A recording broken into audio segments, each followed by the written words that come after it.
বগুড়ার সমাবেশ চলাকালে হামলার শিকার হয়েছেন জাতীয় নাগরিক পার্টি এনসিপির উত্তরাঞ্চলের মুখ্য সংগঠক সার্জিস আলম।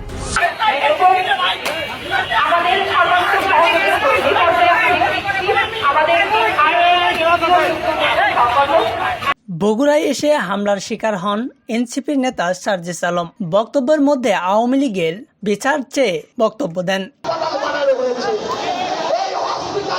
ইতিমধ্যেই সার্জিসের উপর হামলা করে তারই দলের নেতাকর্মীরা। পরে জানা যায় সার্জিস আলম শত শত কোটি টাকা আত্মসাৎ করেছে।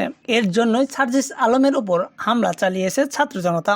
এই সময় ছাত্র জনতাকে বলতে শোনা যায় যে ক্ষমতায় না যেই শত শত হাজার হাজার কোটি টাকা আত্মসাৎ করেছে, বড় বড় দামি দামি গাড়ি নিয়ে শোডাউন করে। অর্থাৎ বর্তমান এনসিপি নেতারা যদি ক্ষমতায় যায় তাহলে দেশকে তারা লুটে পুটে খাবে। এই জন্যই হামলা করেছে ছাত্র জনতা সার্জিসের ওপর। দর্শক, সার্জিস আলম কিছুদিন আগে যেসব শোডাউন দিয়েছে সেসব কি কোথায় থেকে এসেছে, আর সার্জিস আলমকে কি বগুড়ায় গণধোলাই দেওয়া ঠিক হয়েছে? বিস্তারিত কমেন্টস বক্সে বলুন। আর এতক্ষণ আমাদের সাথে থাকার জন্য ধন্যবাদ।